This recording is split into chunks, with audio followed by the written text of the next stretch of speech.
Hey guys, girls, Phil here, NEXT72HOURS, coming to you from the kitchen today. And this video is going to be a look at one of those really old-fashioned little stoves that I used to make when we were in Cub Scouts. And I haven't really seen much about these recently, but they're a real easy way to make a cheap cooking stove that doesn't cost much at all, but also that burns well and can be stored infinitely, really, and used for that survival or disaster situation. So if we look at the components of this here, it is a dull pineapple can. This came out of the recycle bin at my mum's house, so that cost nothing. Inside here we've got corrugated cardboard, again that cost absolutely nothing. You can go dumpster diving on the weekend or at recycle day or your workplace, and you can find these components here. Even an empty Coke can cut off in half would make a suitable container really for this. The only thing that did cost was the wax that's in the middle there. That cost me approximately, the wax itself cost $4, but I got 12 candlesticks for the $4 and melted them down, so I've still got enough in the pot over here to probably do another 1 or 2 stoves. In fact, I've done 2 already, so potentially you get 4 out of the 12 candlesticks for $4. Maybe a little bit more, so maybe it cost me $1 to make at this stage for the 2, so 50 cents each. But again, I got that wax from the supermarket, so it wasn't the cheapest, and you could find other suppliers for it. So for this film, all I'm going to do is actually get the stove started. I'm doing it here so the smoke can be taken out by the extractor fan, because I don't want to leave the camera outside and it's getting pretty dark, and just see how long that's going to burn for. Then what I'm going to do in the next video is show you how to make them, and then we're going to do the water boiling test, and I suspect it'll have quite good properties for boiling water and cooking on. So we'll see if we can get this started first with the ferro rod. If not, we'll go. What I've done is I've just taken a knife and tried to cut up this little wick here, and I might just use a lighter for the purposes of this video, and in the next one we'll try and get it done with the ferro rod. I actually need to replace the one I've got. Taken a fair beating in its time, and it's not really striking very well, so I'll do that tomorrow morning. So for purposes of that, we will get that lit, and here I will start the timer at 0 minutes and see how long this burns for.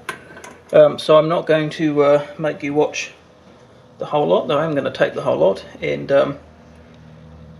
as it goes along I will just stop in at a couple of points and see how we're going.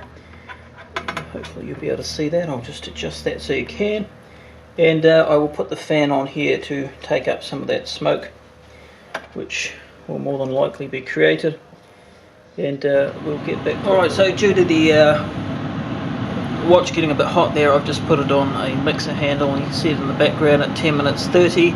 Still going nice and strongly. It looks a bit dark, that's because I've got the exposure turned down, and I'll turn it up again in a second, so you can see the actual light still putting off a nice heat. It's the outside of the tin is actually not hot at all, which is pretty amazing, so it's a little bit, seems like a bit of a safety thing there.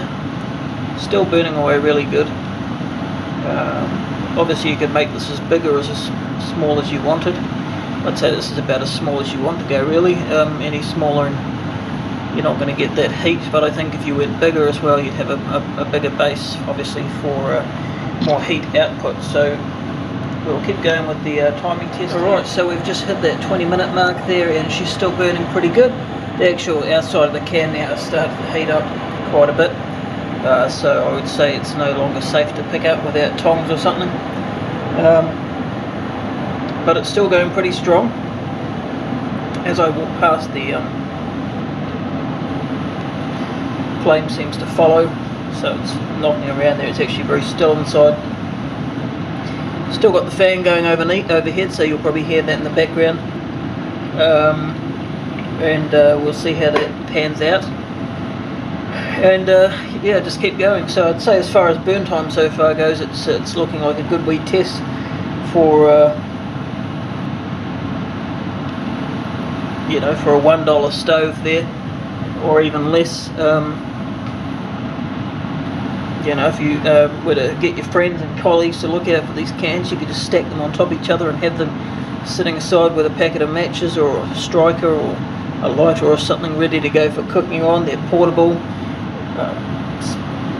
You know, got pretty much everything there's come out of the rubbish bar the wax, and I'm pretty sure if we tried hard enough we could find some wax in a rubbish bin somewhere, or been thrown out somewhere.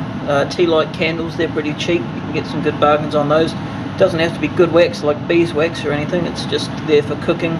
It's definitely putting off a bit of smoke at the top, so whatever pan you're going to use over top of it is definitely going to get dirty, so there's going to be that to think about. And I would say if you had another windscreen or shield, rocks, or even I've actually got one outside but I didn't bring it in for this test, but just an old Milo can with holes in the bottom, you're going to get that draw of heat up through the bottom of it, and you're going to get it more concentrated on the pot.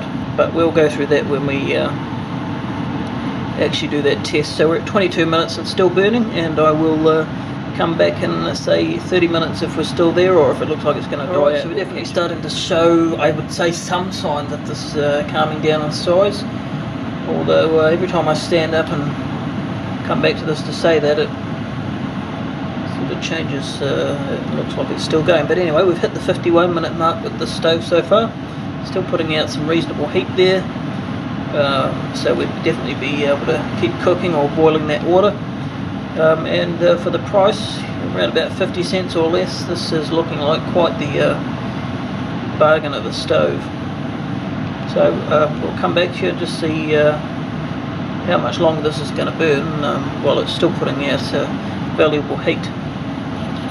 So check that. Hey guys, it's just coming up on 2 hours almost of burn time, and this stove is still going, and it's actually not showing any real sign of dying down. So it's actually getting quite late at night now. I'm going to see how much longer it goes, maybe another hour or so, if I can, if it'll last that long. I'm not sure if it will, but alright, thanks very much for watching, guys and girls. We've stopped the clock here at 2 hours 17 minutes. It's just about to give up the ghost. Amazingly, it's done far better than I expected. All that for less than 50 cents really. Call it a Hobo Stove or a buddy burner. I'd say it's a pretty darn good stove for the cost of it, and for how easy it would be to prepare and put away for your survival or disaster preparedness kits. You could have dozens of these stacked in the cupboards, and in 2 hours you're probably not going to find anything cheaper really. Someone has suggested a toilet roll and some methylated spirits. I've got a bottle of meth in the garage and some toilet rolls. We might burn one of those. They say it's a lot cleaner and burns well, so we'll definitely give that a test shortly. The next test we'll do with this is to see how long it would take to boil a litre of water, and if it does boil a litre of water, how many litres it can boil in the time that it goes for. If that speeds up how long it's going to burn or decreases the burn time, and then we might try it out in the hill situation. We might head out to the snow over the weekend, see if we can't get this to cook us some lunch. So thanks very much for watching, appreciate your support, and feel free to ask any questions or leave any comments, and we'll catch you in the next video. Cheers.